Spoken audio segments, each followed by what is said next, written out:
watching Choppin' It Up with Roger Cador and Perry White. Another day, another grind, another episode of Chopping It Up with Coach Cador. I'm Perry White. He's Roger Cador. My man on the board, Garrett Edgerson. Good morning to everybody out there. Thank you guys for tuning in live to the stream. Guess what? If you are tuned in right now, that means you subscribed and you got that notification bell that we were going live. And for anybody that goes back and watch this and you're not subscribed, please hit that subscribe button right there at the bottom of the video. Get an opportunity to get a notification every time we do go live. Go back, watch any other shows. And guess what? We just simply would love to have your support. Again, I'm Perry White. This is Roger Cador. Good morning, Coach. Good morning, PJ. How you doing? How are you? Life is good. Is it really? How was your weekend? They're always good. You got to talk to me. You got to give me a little bit more than that. What did you do this weekend? Not a lot. I had some things around the house I was able to accomplish, so got that done. Good. Well, I did a little traveling out of town. G, how was your weekend, man? Rainy. As of yesterday, it was rainy. Yeah, that rain came out of nowhere, G. It's kind of hard to shoot in the rain. So I had you got to say shoot. What kind of shoot? It's kind of hard to do a photo shoot in the rain. Okay. Which I couldn't do yesterday, as you know. Yeah, you can't do shoot. You can't say shoot because then they don't know what you're doing. He's a photographer. And, I was with you yesterday, and it seemed like that storm came out of nowhere, and then it just opened up after that. It did. We thought it was going to stop, and it just kept going the whole night. Coach, the world of sports for you this week, you been paying attention to anything? And anything in particular? No, I'm asking you. That's what I'm saying. Anything in particular you've been paying attention to? Not really. Not really. Life after MLB All-Star weekend, any teams right now heating up or got your attention that you think playing pretty good baseball? Well, they just started back playing on Friday night. And obviously Atlanta Braves is really doing a good job. And I saw my Houston Astros won 2 difficult games. They lost one to the Angels and won a difficult game last night. I mean, it's been a seesaw type of thing where the bullpen have let them down a little this year. I grew up being an Atlanta Braves fans, man. I remember those days of TBS and the Braves coming on all the time, man. Watching my man Brian Jordan, Chipper Jones, Andrew Jones, John Rocker, Greg Maddux, Javi Lopez, all those guys, man, many more to name. Did you ever have pretty much a favorite team growing up? Well, not really. I did play for the Braves. By the way, they're going to sell some stock. They're splitting from Liberty, and then you could maybe buy some stock. Into the Atlanta Braves? Yeah. Starting maybe in a couple of days. Really? I started to buy stock when it was like $30-some, like a couple of years ago before they started winning. They had them, and I didn't. But, maybe I may be able to afford a couple more this time. The Braves used to play at Old Turner Field. Now it's turned into a football stadium out in Atlanta. Georgia State now plays football there. Did you ever get a chance to see Turner Field and be around Turner Field? I actually played in Turner Field. How old is Turner Field, actually? It's old enough, but what happened? I say if Back Coach played it. 76 or 77, Ted Turner brought all the minor leaguers in. Not all the minor leaguers, certain minor league brought the AA, AAA teams in, and they played against another teams in the league you were in, and we got to play at Turner Field. So now with your boy over, Dusty being the head guy over at the Houston Astros, what has your experience been being around that organization with it being right up the street and that's your homeboy? Y'all played together with the Atlanta Braves organization. Well, I've always followed the Astros because they're right down the street. I remember when they came into existence in the 60s with little Joe Morgan and Sonny Jackson, and then Cesar Cedeno was the people. So most people don't remember Joe Morgan was a part of the original Coach 45 at the time. And you say Colt 45? Yeah, that's what Houston was, the Coach 45. Like that gun. Oh, okay. That gun, Colt 45. I got you. Yeah, so you got to know the history a little. And, they played, that's before they even played in the Astrodome. and it was really hot in Houston. But they got to grow the organization, and now look at them now. They're a perennial contender for championships. Yeah, they are. And what did you think early on when they won that World Series some years back in that whole, what they call it, like a cheating scandal thing? That They were beating on trash cans. beating on trash cans. What does that do? Well, man, listen, they cheated in baseball forever and ever and ever. Really? Baseball, yeah, just like they would cheat in other sports.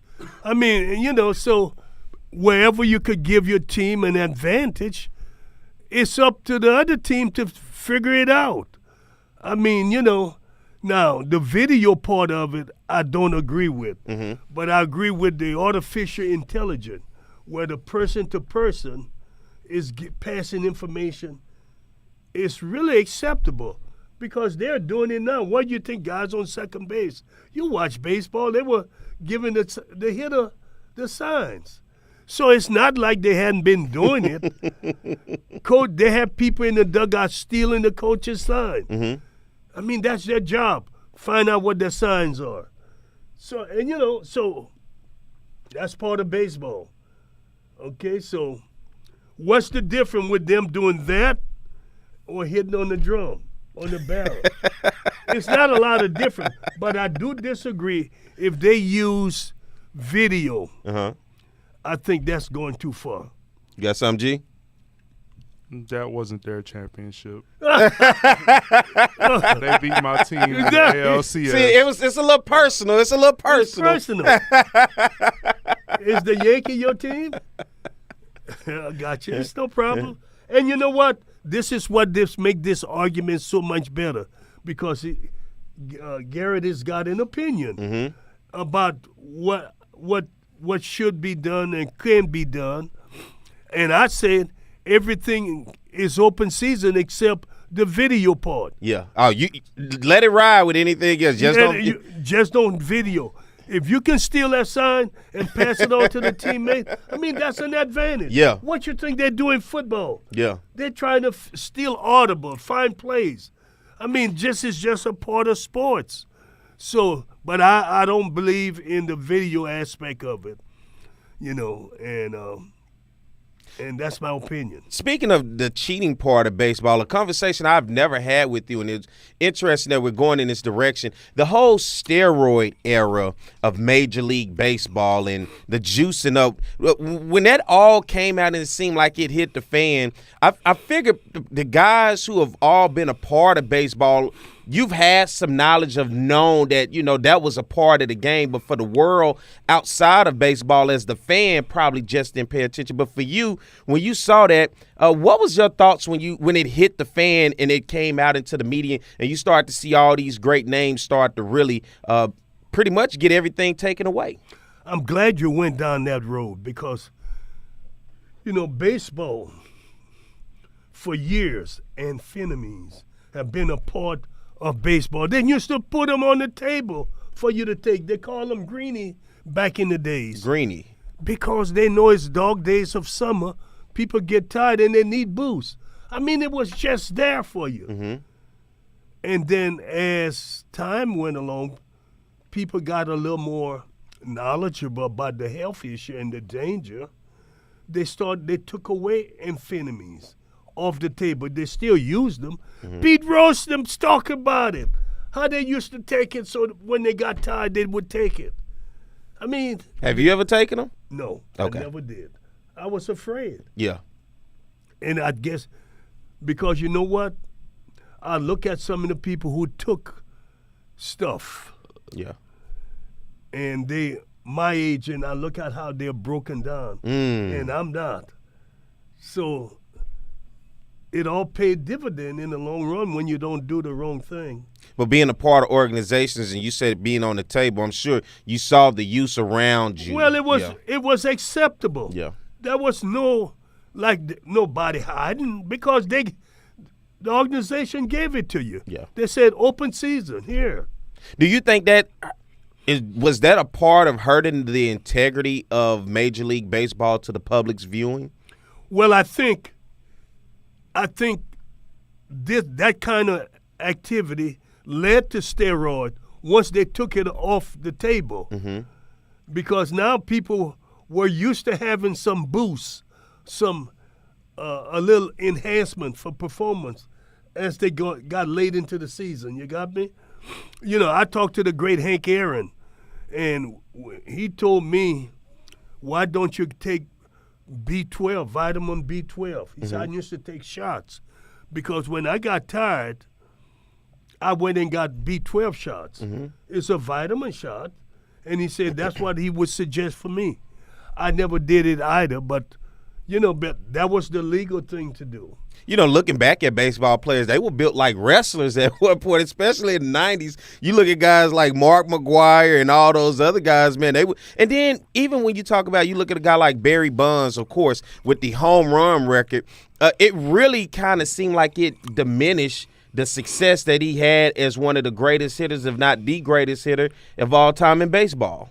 The thing that it wasn't the steroid that really did Barry in. It was his attitude that did it. His attitude always was not acceptable, even before he did the steroid. So when you say his attitude, what does that mean? Well, he didn't get along with the media, and the media is the one that make or break you. Okay. When things ain't right. You see what I'm saying? And you see now he's beginning to talk a little, and it may be a little too late because as great as Barry was, as great as he was, had he been a little more kosher, a little more kinder, a little more accessible, they may have forgiven him. And he would have been the one guy would have gotten in because he was a Hall of Famer before he took the steroid. His records. He was a Hall of Famer. So he didn't cheat to get in the Hall of Fame. He cheated because he said Mark McGwire and Sammy Sosa were getting all of the pub, and they were never the ball player he was. I love that when Mark McGwire and Sammy Sosa were going back and forth for the home runs. It just, for the Cubs and the Cardinals at that, it seemed like that was great era because it was a form of competition that made it individual competition more so than team. And seeing guys going for records and accolades for what they were doing, I thought that was an added extra to the game of baseball. You got something, G? Going back to what Coach said, I just watched an interview with Barry Bonds, and he talked about he was all about winning. He didn't care about the team. He didn't care about his teammates. I wanted to win. And I agree with Coach. Like, if he opened up, the same thing with T.O. right now. Like, T.O. is not liked by the media. So he's not going to get that hype to get into the Hall of Fame. Same thing with Barry Bonds. Yeah. Barry Bonds, man, that man was great, man. Knocking, it's plenty balls in the bay right now. Covey Cove is littered with baseballs. Yeah. No, go ahead. No, go ahead. I'm listening. No, but Barry, it's just a shame. It's just a shame. And I saw this coming. Before I saw it coming, I said, he's going to need the media. And they won't be his allies. You see what I'm saying?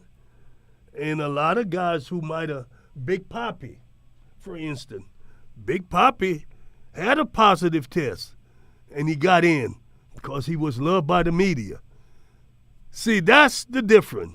Now, we're not asking everybody to be like Big Papi, but, boy, you sure got to understand how you have to navigate this system when you know you got some skeleton, and everybody, to a large extent, have skeleton in their closets.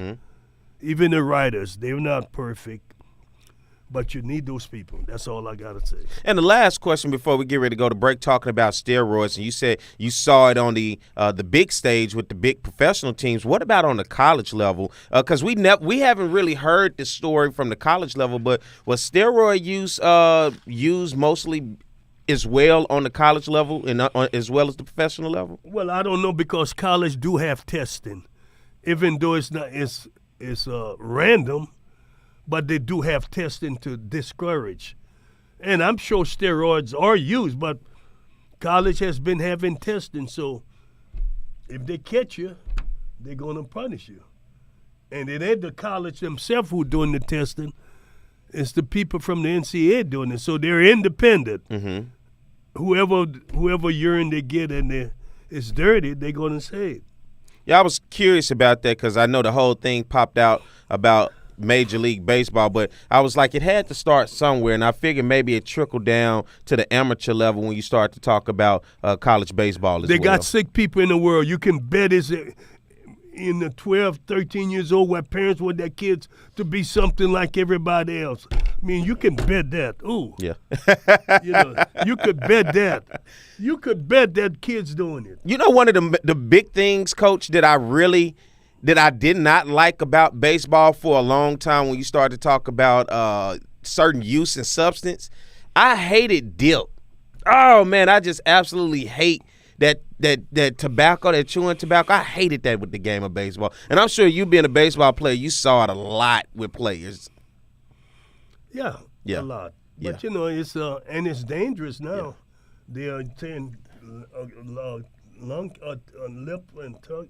Yeah. Mouth cancer. That's the best way to put it. Yeah, I hate seeing that stuff being spit everywhere and all that, man. It's nasty. And but they can't, because they could, in college, they've curtailed it. But they can't do it at the professional level because how you tell a pro not to do this, they do have signs where tobacco could be cancerous, does cause cancer. They do have signs. We did a lot of sunflower seeds, and so it was crazy. We used to emulate it. I would get the big chew gum and put it down when in games and put it down and act like I had the tobacco in my mouth. So that was how much of an influence it was, especially for young people. That's right. All right, let's get ready to take a break. We'll be back with more Chopping It Up with Cador, all right? Some Baton Rouge business travelers travel out of Baton Rouge. Some don't. The ones that do know BTR is all about being closer, more convenient, with non-stops and short hops to anywhere their business takes them. They also know not flying BTR means more traffic, longer lines, and wasted time. So if it's about going from driveway to runway with a lot less highway, isn't it about time you flew BTR? Baton Rouge Metro Airport. It's about time. Smart Baton Rouge business travelers travel out of Baton Rouge because BTR is so close and convenient, they're always one step ahead, rather than dead on their feet. So, isn't it about time you flew BTR? Baton Rouge Metro Airport. Getting a letter from the IRS that you owe back taxes can be scary, but it doesn't have to be. Call Go Tax Resolution in Lafayette at 337-420-1040 today. We'll help stop garnishments, levies, and seizures immediately. With over 35 years of dealing directly with the IRS, our team of local professionals will help you pay the least amount possible. So if you owe back taxes to the IRS, you need help. Call the tax professionals at Go Tax Resolution in Lafayette at 337-420-1040. Your go-to tax relief.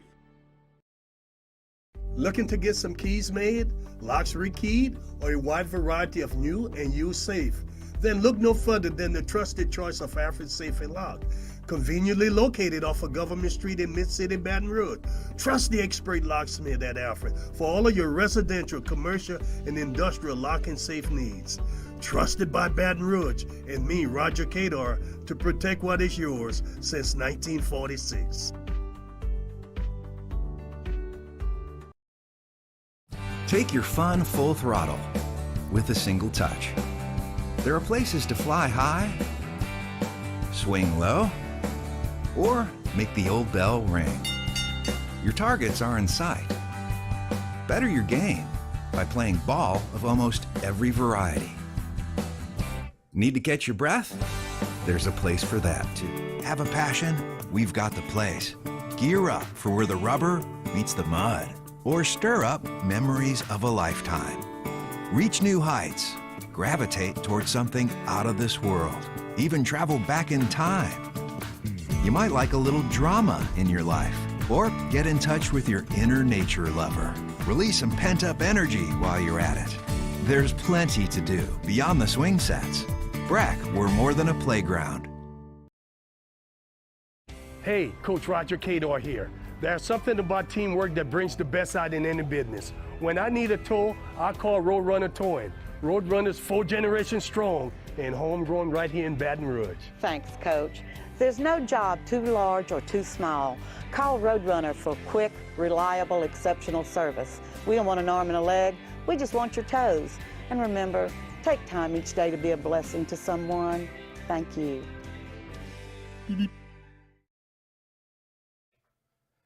With over 60 years of combined experience, Kathy Sherburne and Anna Barnett bring a wealth of knowledge and excitement to the framing industry.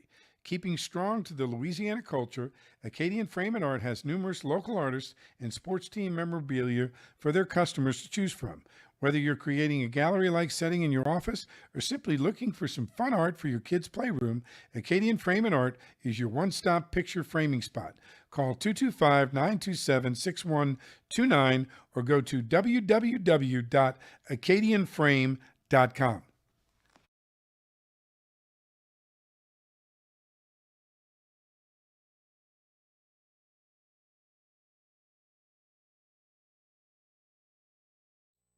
All right, we're back. More Chopping It Up with Cador. Of course, I'm Perry White. He's Roger Cador, my man on the board. Garrett Edgerson. We got Aaron in the house today. Aaron, what's going on over there? Okay. She said, Coach, make sure you talk about the Hank Aaron Invitational this weekend. So talk to us about the Hank Aaron Invitational. Yeah, Aaron and I will be going down there. Where you going? It's in Vero Beach, Florida, and it's at the.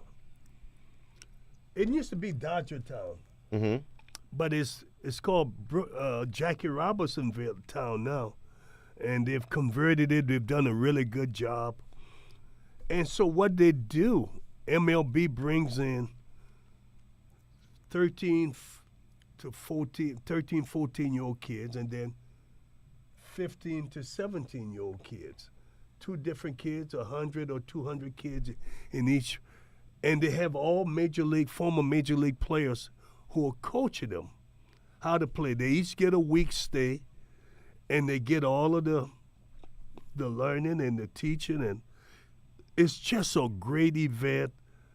And they get to live in Dodger Town. Well, it's not Dodger Town anymore. And they get to live the same thing that the Dodgers did. They have a cafeteria that the Dodgers used to eat in. It's still there. They eat in the cafeteria. They play on the same fields. I mean, it's just one hell of an event that MLB does for those kids. So I'll be down there talking with them and talking to the coaches. So this will be my 3rd year doing it. You taking Aaron? You not taking me? No, Aaron does social media. Aaron, I'm a little bit jealous. Y'all get to go down there and hang out and be around all these people, but I know you guys are going to have a good time. You know, Coach, when I look at something like the Hank Aaron Invitation, you say bringing us all these age groups and giving them opportunities. The big thing I'll be looking at is the diversity of those groups, especially when we continuously have that conversation of saying the disconnect of the African-American community to Major League Baseball, and how much interest is it even from the youth area of African-American youth playing baseball in their particular areas, especially with what we talked about before. It has become an expensive sport because of travel ball. Yeah, and this event that is taking place this weekend is free. MLB flies the kids in. They house them. They feed them. They teach them. All of that is at the expense of MLB. Now, for a kid to be recommended to get there, it's got to have a high recommendation from scouts or people who are in the know about baseball. So this is kind of like on the radar type of guy. Oh, yeah. Kids, They're not letting little Billy Joe get in because they know his dad or mama. No, you have to have some ability. Yeah. Because once they get there, they're being graded. They grade them out. You see what I'm saying? Mm-hmm. And it ain't just one person grading. They might have 20, 30 coaches in there. Mm-hmm. And they all get to coach them at one point or another. And they put a grade on the kid. And that's how they come up with a grade to know if the kid is legitimate. You see, and and then what happened, that grade followed that kid. It follows him to his high school. And then as they go down the road, the next year come along, he gets to come to the breakout series. They got a breakout series that they do, and they take him into Arizona in January. And after we leave Vero Beach, they're going to take some top players from next week class that's in Vero, and they'll take the top 40 kids and take them to Atlanta and play in the Atlanta Braves Stadium, and that will be culminate the Hank Aaron Invitation. Sound like a pipeline that basically is funneling you straight to the top. It's funny because last year I think they had 6 or 7 number 1 draft choice all came through the program. Nice. Yeah, so the program is beginning to pay dividend, and my job is when I go in, I have to motivate not just the player but the coaches. Coaches need motivating too, so I have to talk to them, tell them about the good things that they're doing, and I tell you, it's just been a wonderful experience that we have developed with the coaches, the people at MLB. It's just been one hell of a thing that is taking place. Have you ever been to the Little League World Series? No.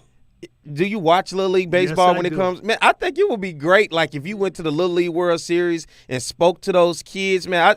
Just listening to this and then knowing that pipeline, I think somebody ought to think about that and shoot you over there to Pennsylvania for the Little League World Series. Would you like to do something like that? That would be a thrill of my life. You know, I tell you, you know, when I get in front of those kids, when I get in front of those kids in that auditorium Saturday, you could feel the adrenaline flowing. You know, it starts because I have to deliver something special to give these kids. When MLB brings you in there to talk to them, you can't just. Yeah. You got to give them something special that they'll remember forever. That's right.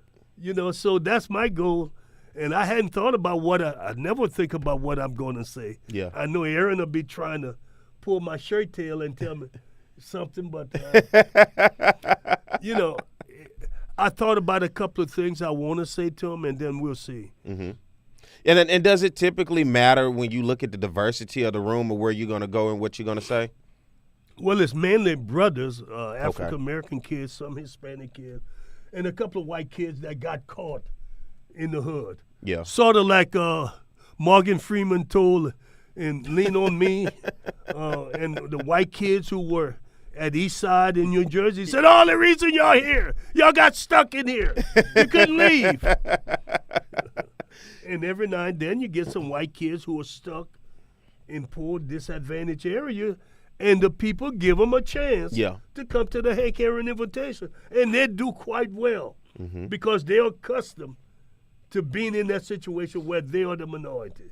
You know, going back to the Little League World Series, what do you think is so magical when you look at those kids playing on a big stage in front of the world, just like the Jackie Robinson team coming out of Chicago being an African-American team? But it seemed because they were black, they put a specific target on their back to really come out with all of these stories. But nonetheless, they became megastars, not only in the city of Chicago, but nationally and globally, playing and representing the United States in the international game. But when you just look at that, these kids come from these little areas on all-star teams and win their regionals and then ultimately end up in Williamsport, man.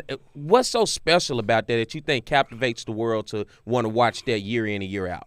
Well, it's really good. It's a great experience. The problem if they put too much pressure on those kids. Remember, they're 12, 13 years old. If they allowed the kids to be there, that's what it used to be years ago. Kids could just go and play. But now it's so much hype associated with it.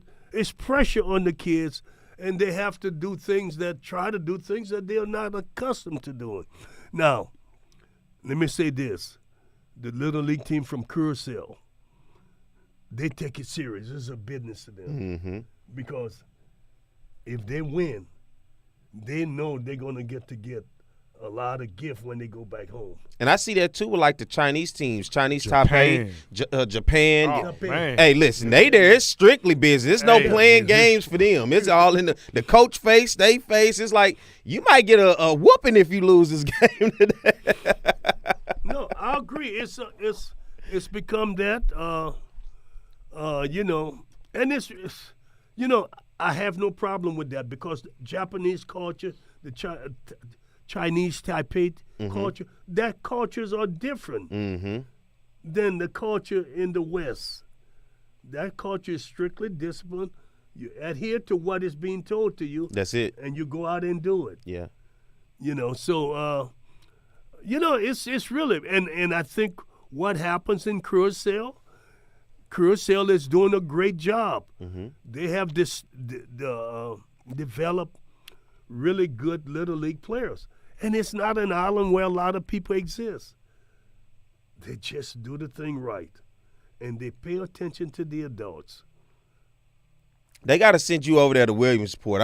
I'm putting that out there. If they're listening, you talk about that when you go over there to Hank Aaron's. Find out how much Major League has an influence over there in Williamsport. You need to be there, Coach. I don't know if you need to be calling the game or you need to motivate the kids and talk to them, but something. I think you need to be a part of that because you could tell a story of the future that can come out of the game for a lot of those because they dream to be big leaguers, especially when you get on that stage. They feel like big leaguers on a little stage. They are big leaguers on a little stage in their minds, and that's good. Okay, yeah. Because imagine being 12 and you used to playing in your local league park. It's probably, 50 people? You go to Williamsport where there's 20,000 people at the stadium. That's a drastic difference, with a national audience. Yeah, it's a national audience, and it's a wonderful baseball is – I like the purity of baseball. I like the fact that it's loaded with failure. Mm-hmm. And listen, let me tell you why I love the fact that it's loaded with failure. People need to learn in life that you're going to fail a lot in life. Everything is not going to go right. And you have to pick it up and make adjustments. That's what baseball affords you to do, to fail and keep going and make an adjustment. And that's what makes it a great game. And I don't think people talk enough about that. Mm-hmm.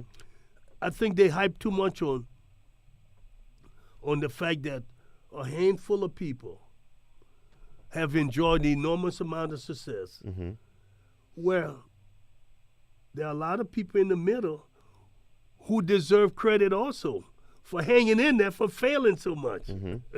And I think that's what you look at in this instant gratification society and the society of social media, where failures aren't posted, is only success, right. And becomes a mindset that because they don't post the failures, you don't post the process, and everybody's always constantly maintaining success. There's no low points. Right. And when a person finally does have a low point, it's like, well, what is this?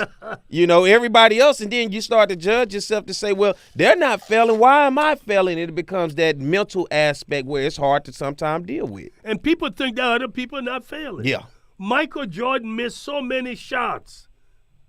He missed almost as many. He said how many game-winning shots he took and he missed. Mm-hmm. He missed a whole bunch of them. He said, but people remember the one I made. You talk about failure. And I look at going from the Little League and going through high school, and you talk about that pipeline to get to Major League Baseball. And at the same time, you talk about minor league baseball. Is minor league baseball, does that feel like a failure for some of the guys who want to get to big league? And is it hard to be motivated in minor league baseball because it's not the big stage? Oh, no, it's a process. Yeah. It's always been in existence that you play minor league to get to the big league. Mm-hmm. And everybody, a handful of guys went from high school. Joe Nuxall was one, and David Clyde was another. And then college, Dave Winfield and Bob Hunter, mm-hmm. and maybe one other guy, Rick something. Rick, yeah. He was a Minnesota guy. Yeah. Was an outfielder, but it ain't but a handful of people who went from amateur ball straight to the big league. Mm-hmm. They had to go through the minor league system. Yeah, the minor league, it just seems like sometimes you can kind of get in there and be forgotten, and sometimes they get a joke. Well, that can happen. Yeah. I agree with you, but let's face it. Mm-hmm. The fact that minor league is a necessity is a lot of people benefit from it. Mm-hmm. More benefit from it than fail because they need the playing experience. What was interesting before we go to break? Did you think Michael Jordan was a good baseball player in the minor league? Probably not. I mean, he probably wasn't. Yeah. I mean, but you see, this is what happened for a guy like Michael Jordan. we all knew him to be the greatest basketball player. Yeah. And then you go and play baseball, and you just maybe so-so. On the other end, Deion Sanders, who was a great football player, was a pretty good baseball player. Yeah, different kind of player. Yeah. You know, different kind of player than Michael Jordan. But, you know, Deion was special. And lastly, Bo Jackson. I think everybody talks about Bo Jackson. I saw him catch a ball. Well, I didn't see it personally, but on the video, he walked up along. What you laughing at, Aaron? In Baltimore. Yeah, he walked up on the wall, and they just have this like it's a legend. Like, did you see him walk the wall to catch the ball? Mm-hmm. Yeah, does that seem like that's something like a folklore? Like it just goes down in history of one of those urban myths, urban legends? There's only so many people who were born to be like that. Yeah. I mean, God just doesn't create that many people, or allow that many people like that to be born. Yeah. I mean, he's so, and I'm sure before Bo Jackson, before blacks were given the opportunity to be free, there were a lot of them could have done it, but we'll never know because we didn't have the freedom. You see, when back in slavery, when the strongest black man and black woman were having kids by the slave owner, you know what kind of person, if they were allowed to play athletic, what you would have had? It's crazy you say that. I just saw this on social media the other day. Some billionaire in the world wanted to take LeBron James and Serena Williams and use her egg and his sperm and put them together to create some super athlete, right? It's crazy the world we live in today. And let's get ready to take a break. We'll be back with more Chopping It Up with Cador, all right? Some Baton Rouge business travelers travel out of Baton Rouge. Some don't. The ones that do know BTR is all about being closer, more convenient, with nonstops and short hops to anywhere their business takes them. They also know not flying BTR means more traffic, longer lines, and wasted time.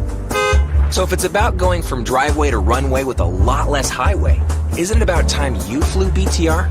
Baton Rouge Metro Airport. It's about time. Smart Baton Rouge business travelers travel out of Baton Rouge because BTR is so close and convenient, they're always one step ahead, rather than dead on their feet. So, isn't it about time you flew BTR? Baton Rouge Metro Airport.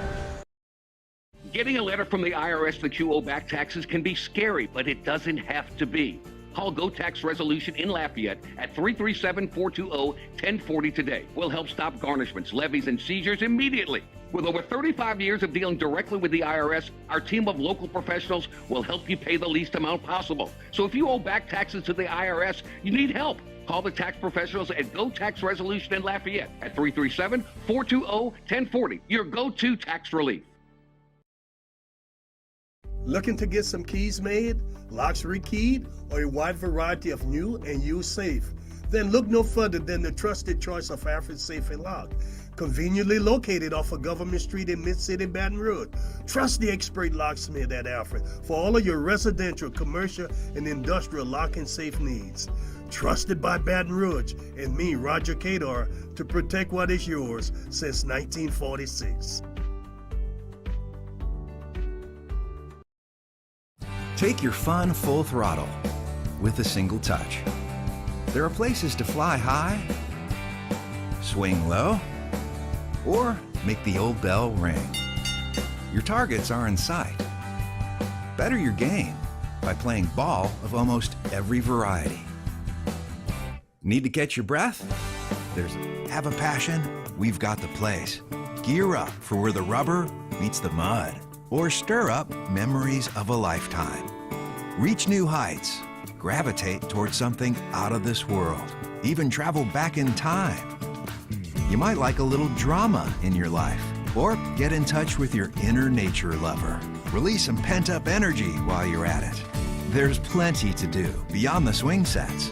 BRAC, we're more than a playground. Hey, Coach Roger Cador here. There's something about teamwork that brings the best out in any business. When I need a tow, I call Roadrunner Towing. Roadrunners 4 generations strong and homegrown right here in Baton Rouge. Thanks, Coach. There's no job too large or too small. Call Roadrunner for quick, reliable, exceptional service. We don't want an arm and a leg. We just want your toes.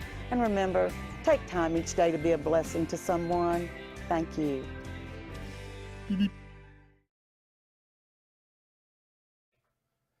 With over 60 years of combined experience, Kathy Sherburne and Anna Barnett bring a wealth of knowledge and excitement to the framing industry.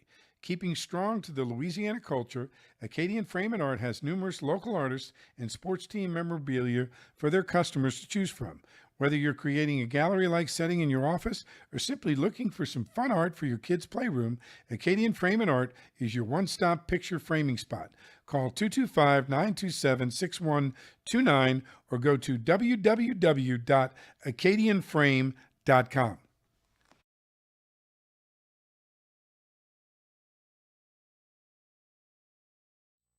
All right, we're back here with more Chopping It Up with Cador. Of course, I'm Perry White. He's Roger Cador, my man on the board. Garrett Edgerson and Aaron's in the house today. Want to thank you guys for tuning in. And if you hear my voice, hit that subscribe button right there underneath this video to be able to subscribe, get that notification every time we go live, and be able to go back and watch any of our previous episodes. And plus, we just want your support. Good morning to my man Edwin Moore for always tuning in, sharing, and liking the stream. And they own me up in here in the studio today. Aaron telling me I should cut my hair and sell it. Coach Cador just said, Coach, because you don't have hair don't mean I can't have hair, okay? It wasn't always that way, okay? Oh, man, I asked you. I saw you with you had the hot top fade, huh? You had the Steve Harvey. I don't know what you mean by that. Okay. I had a fro. I had a fro.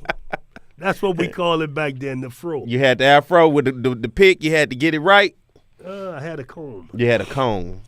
Yeah. Well, you look at the age of professionalism, and I guess I ask you this as times and decades go on, and considering the conversation that we were talking about with hair, what seemed to have been the idea of professionalism for you growing up, and it seemed like there was an issue being professional with hair? Yeah, well, it had to be neatly kept. Mm-hmm. That was the thing. The coach said, okay, you have that fro, but it has to be neat. Mm-hmm. And that was a big thing. You wanted to be neat, and we did. We did just so. Were you one of those coaches where you didn't allow players to have hair like that? Like you, I wouldn't. No, when I coached, kids could not have braids. No dread heads. No dread, no earrings. And what I was doing is getting kids ready for something bigger than what they were living in college. Mm-hmm. I was getting them ready for a world where they become a parent, a husband, mm-hmm. a taxpayer, a leader in the community. And I wanted them to be at the forefront. I understand we live in a time where a person can't say to you, I'm not going to hire you because of this. You see, they can't say that. But why have that guy have it in his heart, say, I'm not going to hire this guy because I'm not going to let him represent my company with the hair or the earring. Let me ask you this, because you're talking about representing and maybe opportunities being taken away. The Supreme Court recently just took away affirmative action when you talk about higher education. So now they can discriminate if they want when it comes to certain institutions of higher education. And, I hear so much flack about people saying, well, what is it going to do for blacks when it's talk about this school and that school? And I always wonder, why do we treat our HBCUs like it's the last resort? It's like those schools aren't there specifically for that reason.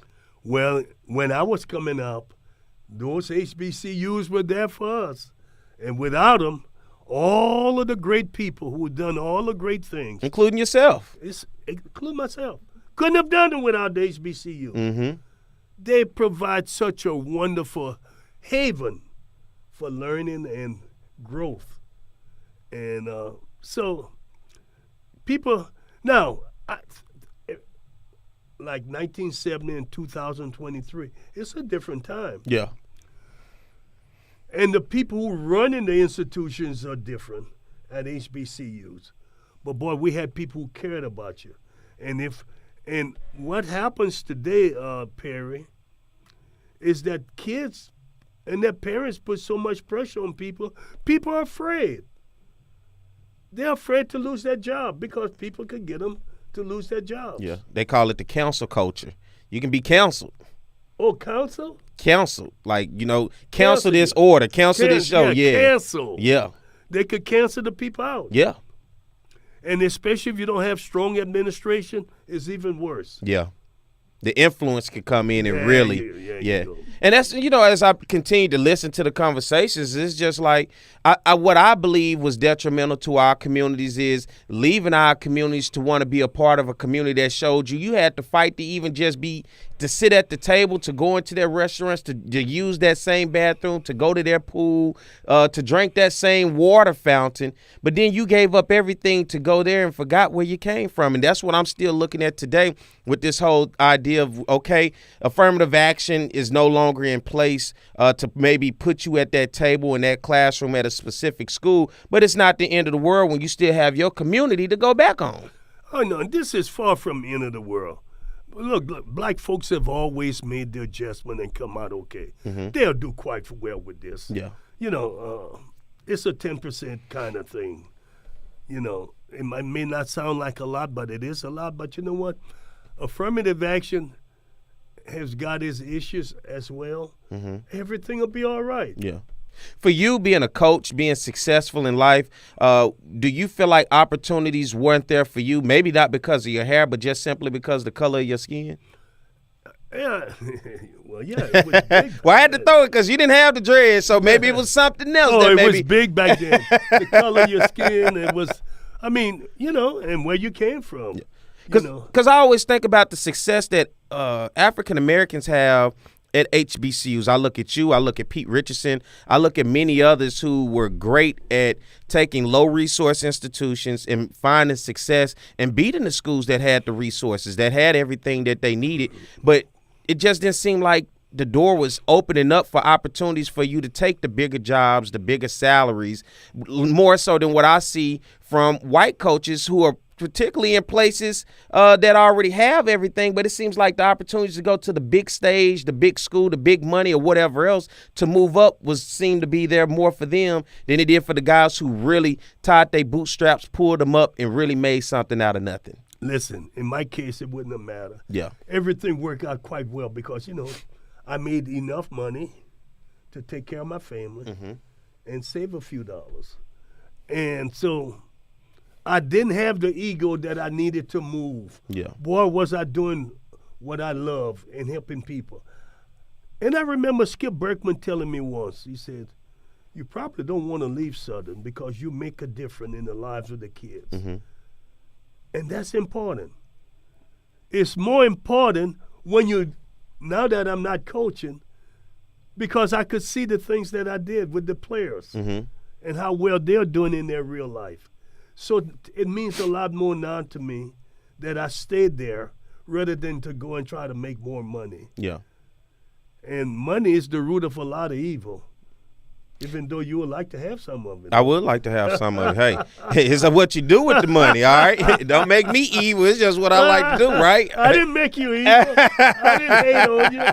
I'm trying to show a little love. I appreciate that, because I talked to Pete Richardson about the same thing. And for those that's listening may not know Pete Richardson, a legendary coach who was just recently inducted to the Black College Football Hall of Fame, very successful at Southern, won many championships. I asked him, I said, Coach, with you having the success at Southern, a program that for about 2 decades had not really saw a lot of success, and you come in and instantly turn it around and become this huge phenom around the institution, around the conference, and around the nation. Did you ever get calls from any of the bigger schools, and particularly the PWIs? He said, I did, but for some reason they never thought that I could be the head coach. They only saw me as an assistant, and I thought what I was able to do here should have been enough work of a foundation to build to say that clearly if I can do that here as a coach, I should be able to do that there with the resources that you have.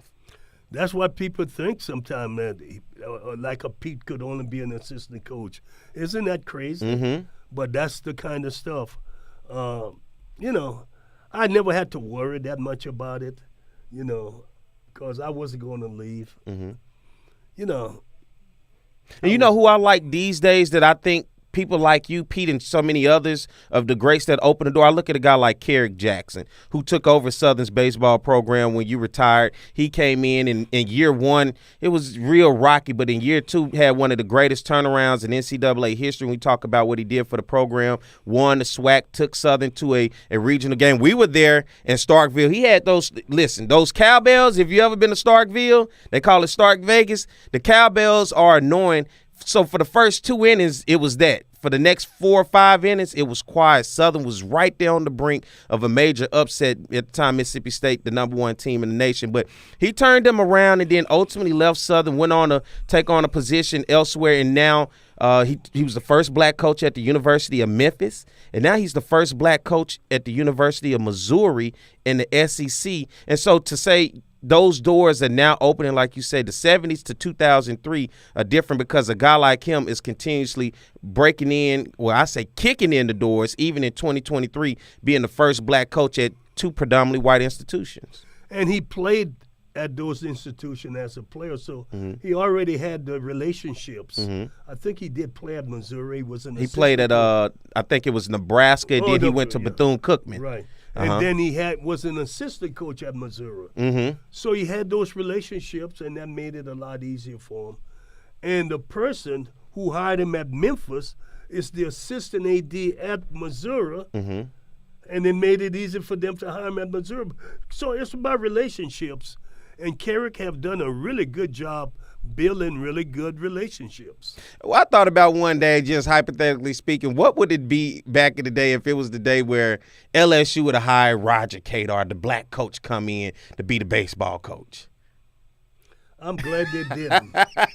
I have a happy life. I have a happy life. Yeah.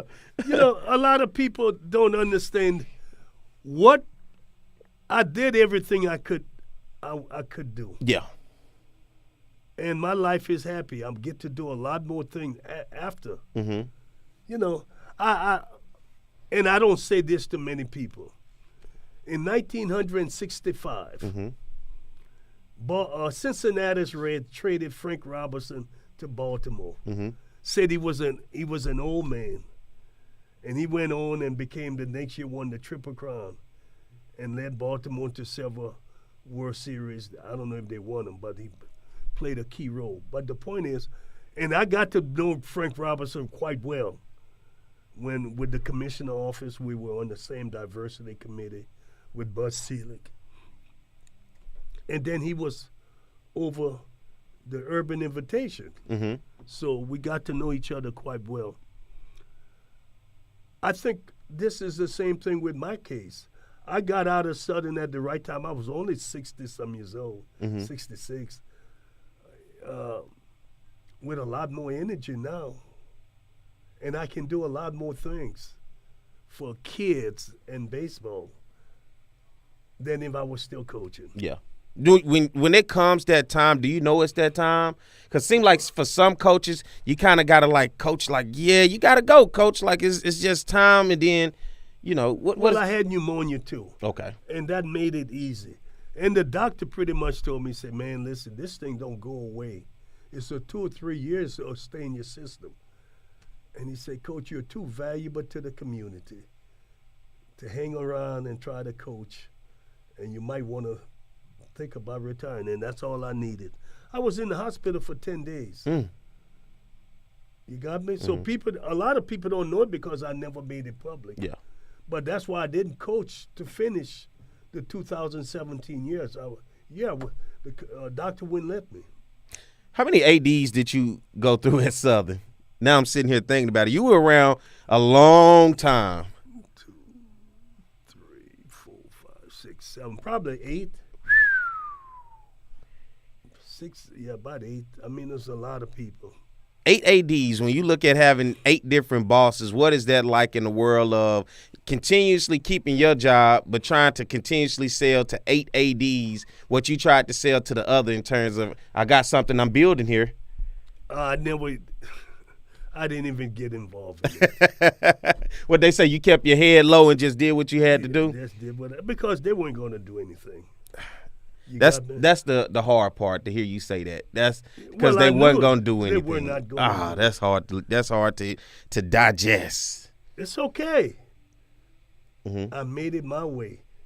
That's why my walk-off song, "Walk You like that, don't you? My Way" by Frank Sinatra. I did it in Omaha, Nebraska. I did it my way. I mean, and it was better my way. Yeah. No, but they couldn't say anything, and I didn't embarrass them. Yeah. Before we get ready to get out of here today, Erin's in here in the studio. You gotta publicly say congratulations to Erin. She's tied that knot. Erin got married last month. She jumped up and she's eyes married now. Was it June 8th? June 2nd. Oh, I got married on June 8th in 1980, so you were in the ballpark. You were close. Oh, were I you? went to the wedding. They had a really nice wedding over there in Amen. Only Erin could have found that spot, but it was nice. Good. So what's the full name now, Erin? Erin Coleman. Erin Coleman. Isn't that nice? I know her husband Yeah. quite well. Quite well. Probably too good. Too good. I hope he's listening. I won't say anything ugly about you, Marcus.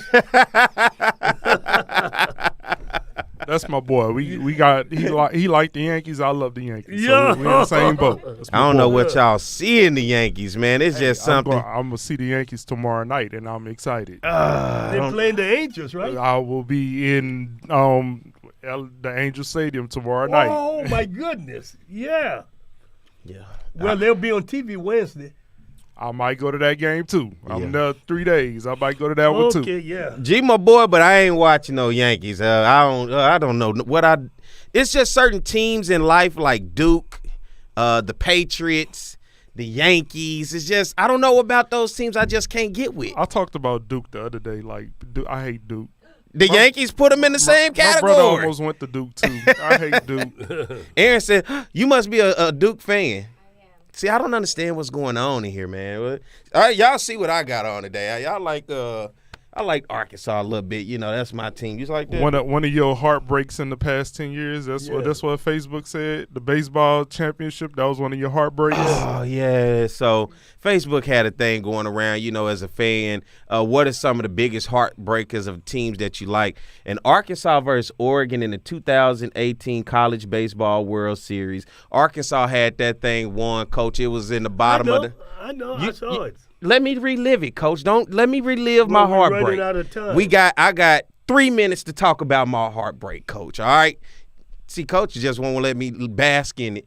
So the ball pop fly. All you gotta do is coach. And you the coach. I wish you would have been coaching them so you can win the World Series. And guess what? You would have been. I bet they wouldn't have dropped that pop fly if you was the coach. The guy drops the pop fly. I'm in a bar full of LSU fans that I finally talked into being Arkansas fans because I ran the whole game of we SEC. Let's stick together. Guess what, Coach? I disappeared. I disappeared like that water in your cup when he dropped that pop fly because everybody was looking, where's the Arkansas guy? That was a heartbreaker. You ever had a heartbreaker or you watched a heartbreaker? I've had many heartbreaks in my life. Well, I ain't even going to ask you There that you one. go. Look All at right. you. Why Coach trying to rush us up out of here? We got 2 minutes, Coach. You ready to get out of here? If you ready, I'm ready. We can go. Well, I can tell you one heartbreak. Give me one. My second year coaching, we played in Alexandria, about to win the game. Back then they had you could courtesy run for the catcher. Okay. And guy hits it, one of my players hits it. I had a courtesy running for my catcher and another guy on base, and Adele Davenport hits a ball way out of the park. And the kid who courtesy run for the catcher missed home plate. He went right over home plate to low five somebody. And Jackson State saw the appeal and they called him out, and we lost the game by a run. And you know why that hurt so much? Because it was against Jackson State. Well, the fact that we'd have been up by 2 runs, and it demoralized the team. Yeah. You got me? So there it is. Elwin said you're not trying to hear no Arkansas stories. He's not, man. He don't never want me to bask in my Arkansas glory. Plus, it's hard to be an Arkansas Razorback fan. You got to be a true loyal fan. See, that's why I don't like those Yankees and the They got Dukes. good fishing in Arkansas. Good fishing. Good catfish and crappie. What you call it? Crappie. How about sacalets? You call them sacalets? I call them crappie. Crappie. Okay. Y'all got good fish over there. We do, man. If you ever want some good fish, you come. I'm trying to get you to come to Arkansas anyway when Southern play, but you told me no. That ain't happening. I tell you what is happening. We're about to get ready to get out of here. I thank everybody for tuning in and listening today. And if you're tuning in and listening at a later time, we thank you anytime that you're paying attention to us here. Chop It Up with Coach Cador. Hit that notification bell right down underneath the video so you'll be able to get that idea of when we're going live next time. You never know. It could be a Monday. It could be a Tuesday. But whenever we do it, you will get the notification from YouTube. So, and we thank you for your support. And as always, he's Roger Cador. I'm Perry White. My man, Garrett Edgerson. Aaron Coleman is in the studio today. Make sure you get that right. And it's Chopping Up with Cador. We see you guys next week, all right?